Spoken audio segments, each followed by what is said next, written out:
So, first off, you said last week that NASCAR has no right turns, and my response to that is, what the hell was I watching this past Sunday? Because I'm pretty sure I was watching NASCAR's Walking Glen road race. And yeah, the road race has left and right turns. So, yeah, NASCAR has right turns. Not many, but there are some. Now, second, you said that LeBron didn't make up his team. And yes, while that's true, he did need role players. That's why he didn't win the championship again this year against the Warriors. LeBron was basically that Cavaliers team. Uh, if he had a bad game, the Cavs were screwed. Uh, when he was on the Heat, as soon as he left, the Heat were terrible again. When he left, the Cavs, they were terrible the first time.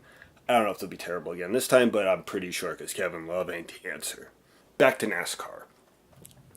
Technically, there aren't teams in NASCAR like there would be in, say, hockey or football or baseball or basketball, but there are teams. And one example is a few years back, Jimmy Johnson was on his way to another championship, but he had a pit crew that kept costing him wins and points and that championship. But his teammate in Hendrick Motorsports, Jeff Gordon, wasn't going to win the championship that year.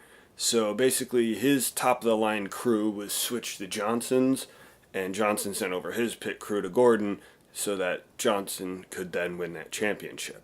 So it's not exactly the same way, but sometimes teammates will draft with each other and help each other out. But for the most part, it is every man for himself, but it's not quite. Now, as for your closing remarks about representing yourself and who you are and how to handle yourself, I just want to sort of say, new day, new game.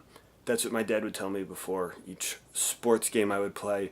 And basically what that meant was just because it happened last time or in the past, it might not happen again this time.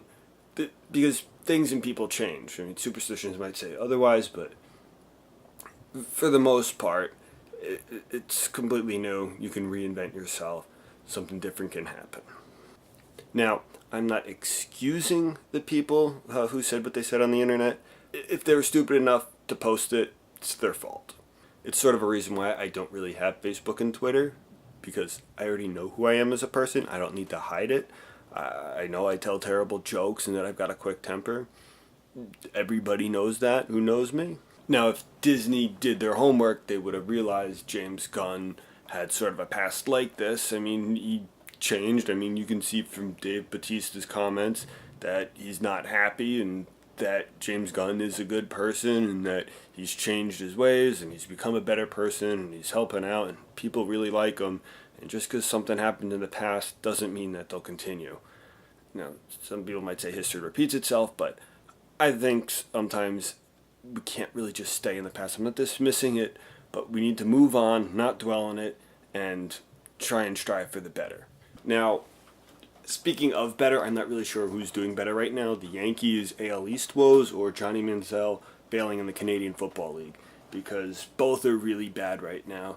The Yankees, they should be beating everybody and anyone because those teams are all beatable, and they should have even won the series against the Red Sox. Instead, they got swept this past weekend, but that's because they were in some weird twilight zone where either they couldn't hit or they couldn't pitch depending on the night.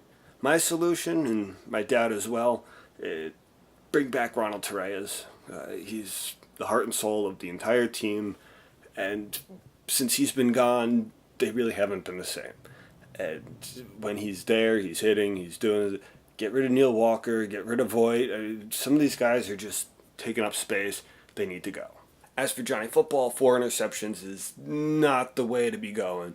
Granted, not all of them are his fault, but at the same time, you have to do better than that. Yes, he's trying to learn a new system, and the CFL is a little bit different from the NFL, but at the same time, you gotta do better. If he wants to change his past and try and make things right and move on and get back to the NFL, he's gotta do a lot better. And before I go, the Hall of Fame screwed T.O. He should have been elected in his first year of eligibility. Now, I'm no T.O. fan, but I can see his point of view. I mean, whoever these writers are, they suck, they're stupid, they need to get replaced just like the refs. I'll see you next week.